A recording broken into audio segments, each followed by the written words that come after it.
Hi, welcome to my story. And I'd love to introduce you to Elizabeth Forbes.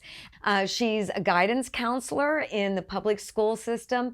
And sometimes when we look at a very successful woman's life, we just can't picture her ever having any battles, struggles, insecurities, ever feeling like I'm not good enough, or experiencing injustice, or experiencing any form of devaluation or dehumanization. But guess what? We all have faced things that tried to shut us up or shut us down. And so, Elizabeth, I'd love for you to tell me your story. All right. Well, I'll start first. I'm one of 11, so I have 10 siblings. And you can imagine, my parents are great parents. And you can imagine being in a household with 10 other siblings. Sometimes you feel like the one that's not seen. Being a middle child, the exact middle, 5 older, 5 younger. Wow. Sometimes you can, feel like that. Even though it wasn't exactly what was going on in the household, you can feel like that. You can take on that I'm not the one being seen. And so that started early on, and I kind of kept that perception, even though it wasn't reality. It was something that I kind of perceived what was going on. And like I said, my parents were excellent. They took time for each and every one of us, but it was just those little incidents that kept building on that particular perception regarding myself. And then as kind of as life went throughout the years, I encountered injustice as far as people making comments because I was tall, skinny. And so oftentimes kids will say, Lizzie long legs, those type of comments that I didn't like, and so that kind of started the image with me, and starting to have that perception that I didn't really care for the way that I looked. And so as the years went on, in 9th grade, my father passed away from a heart attack. And so my father throughout the years kind of built that foundation within us, calling us beautiful, those type of things.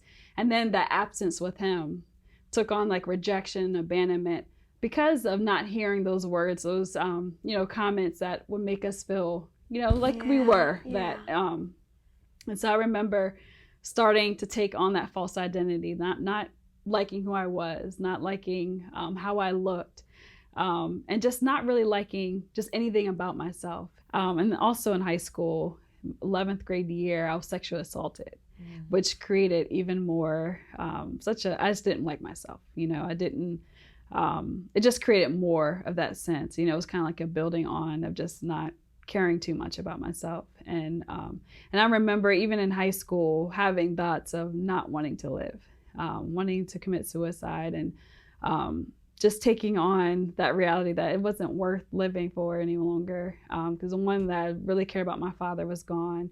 I love my mom too, but it's just something about a father's impartation is so different than a mother's. And so having that loss, and then all those image issues that I kind of had going on, I really didn't want to be here any longer. And I remember just thinking about it, crying into my pillow, just not thinking life was worth living. And so that was like the biggest part of a lot of my life, just that not liking myself.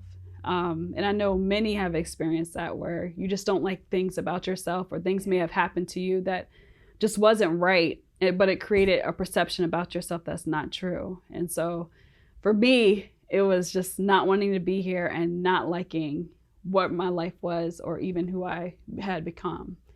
When we don't see value in ourselves, it causes emotional suffering. Yes.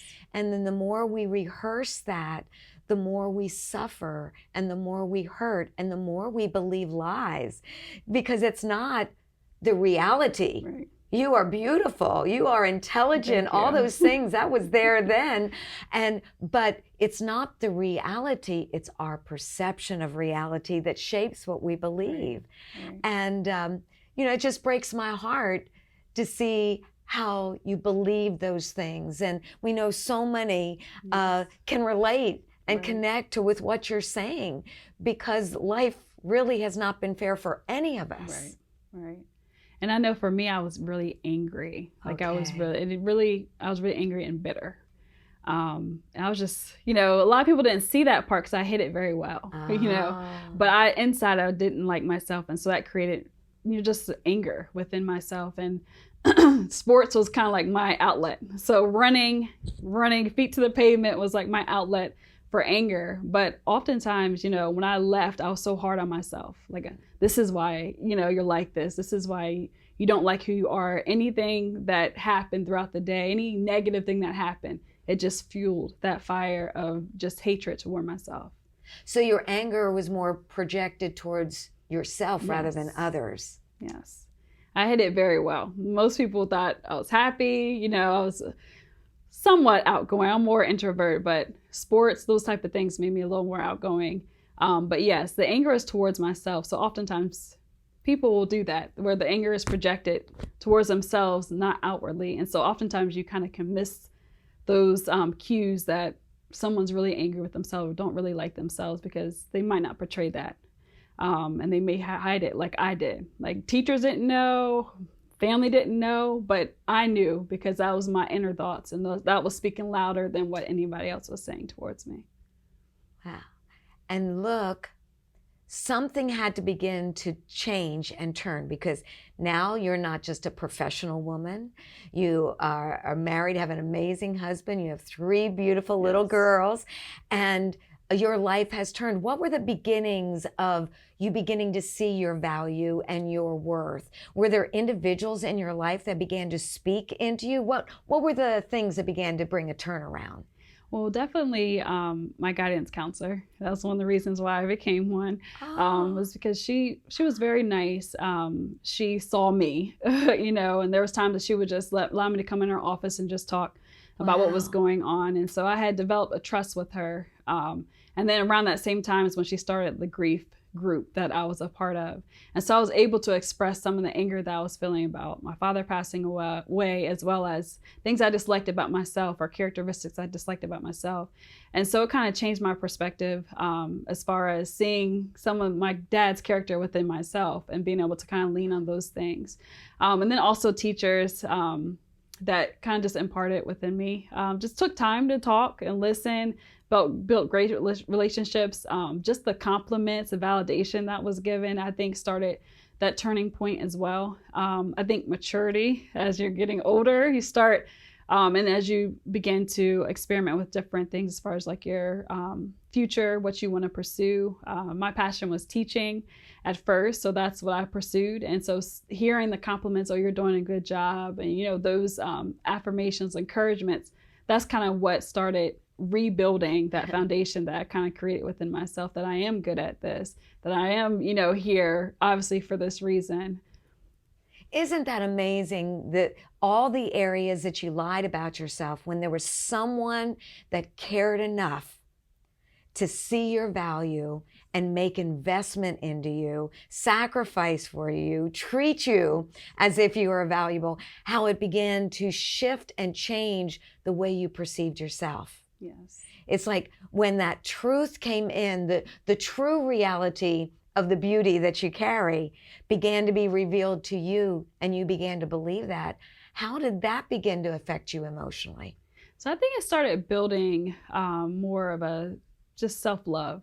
I think hearing the words, "You can do this, you're such a natural at this," those type of words begin to say, okay, start to shape my thoughts. Okay, maybe this is what I'm created for. And so I think those words just kind of started, just hearing them. Mm-hmm. I think oftentimes when we hear words like that, it can start saying, start shaping something different within us. And it probably built courage in you when you found out, oh, I do this good. Right. And it gave you courage to pursue something else and advance and increase and multiply in the skills and the abilities and the education you had to receive to even be where you're at now. Right. And so, okay, so look at the journey where you didn't value yourself. I mean, just how you suffered. And then when you began to have someone value you enough, it began to bring healing. And now, what do? Well, I'm a school counselor. So I work with a lot of students that feel the same way that I felt, not valuing life, not thinking that their life is important, suffering traumas or altering situations or changes within their life, which is all of what I experienced throughout my years leading up to the high school years. So being able to work with that same population, the same group of children that may be experiencing something similar, or trauma in general, which is a big word within schools now, is being trauma informed, knowing that kids encounter traumas at young ages, and how, as an educator, as a counselor, how we're able to then see the child, not necessarily the behavior, as much as we have in the past. That is really beautiful. So now you have the amazing opportunity to be a generator of value in others, and that no matter what they've experienced, you can be that one speaking truth. Right. Well, isn't it amazing how our pain can become our purpose? Yes. And our battles can be that place of like an earned authority, an ability to lead others in a place that we were able to go because somebody cared enough about us. Right. Elizabeth, thank you so much for sharing your story. I truly value and honor you. Thank you. Thank you so much for joining my story.